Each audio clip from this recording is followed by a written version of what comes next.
নমস্কার বন্ধুরা, আজকে আমি আরও একটি নতুন রেসিপি নিয়ে আপনাদের সামনে চলে এসেছি। এই রেসিপিটি হচ্ছে গুড় দিয়ে নারকেলের নাড়ু। আপনারা তো সকলে চিনি দিয়ে নারকেল নাড়ু খেয়েছেন। আজ আমি গুড় দিয়ে আপনাদের নারকেল নাড়ু বানিয়ে দেখাচ্ছি। চলুন তাহলে রেসিপিটা স্টার্ট করা যাক।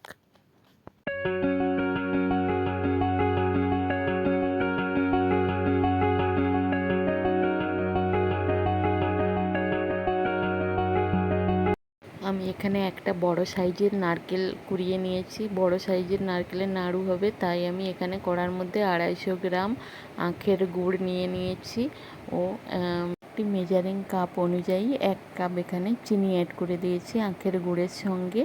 এবারে গুড়টাকে অনবরত নাড়তে হবে পাক আনার জন্য।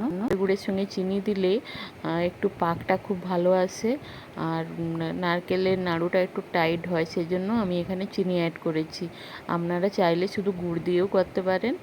আর আমার এখানে চিনি ও গুড়ের মিশ্রণটা খুব ভালোভাবে নাড়াতে হবে। আর পাকটা এসে গেলেই আমি এর মধ্যে চিনি ও গুড়ের মধ্যে নারকেলটা দিয়ে দিচ্ছি। দিয়ে নারকেলটা তখনই একটু শুকনো শুকনো হয়ে আসবে, তখন গ্যাসের ফ্লেমটাকে একটু লো করে দিতে হবে, না হলে কড়াই লেগে যেতে পারে আর নারকেলের ছাইটা পুড়ে যেতে পারে। সেই জন্য এখানে আমি আঁচটাকে একটু কমিয়ে দিয়েছি। দিয়ে অনবরত নাড়াতে হবে যাতে কড়ার তলায় লেগে না যায়।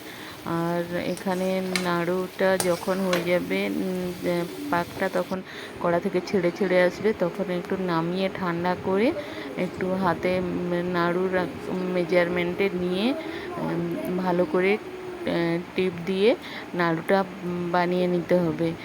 আর এইভাবে টিপে টিপে নাড়ুটা বানালে তাহলে খুলে যাবে না, আর এখানে নাড়ুটা ভালোভাবে তৈরি হবে। এই দেখুন বন্ধুরা, আমি এই নাড়ুটা আগের দিন রাত থেকে বানিয়ে রেখেছিলাম।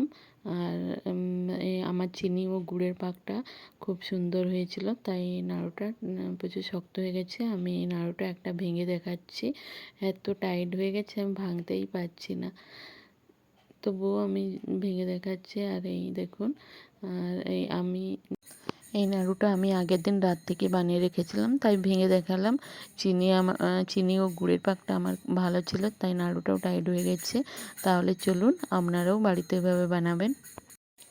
এই নারকেল নাড়ু আমরা ছোটোবেলায় পুজোর প্রসাদে একটা জায়গায় দুটো পেলে খুব খুশি হতাম। আর আগে মা ঠাকুমারা এই নারকেল নাড়ু বানাতো পুজোর সময়, আমরা দেখতাম ও আনন্দ করে খেতাম। এখন নিজেরা বানাচ্ছি। আর এই নাড়ু আপনারাও বাড়িতে বানাবেন। আর যদি চিনির নাড়ুর রেসিপিটা আপনারা দেখতে চান, তাহলে আমাকে কমেন্ট করে জানাবেন, আমি বানিয়ে দেখাবো আমার চ্যানেলে। আর যদি এই রেসিপিগুলো আমার ভালো লেগে থাকে, আমাকে লাইক, কমেন্ট ও সাবস্ক্রাইব করে বন্ধুবান্ধবের সঙ্গে শেয়ার করবেন। আপনারা ভালো থাকবেন, সুস্থ থাকবেন। দেখা হচ্ছে নেক্সট এপিসোড।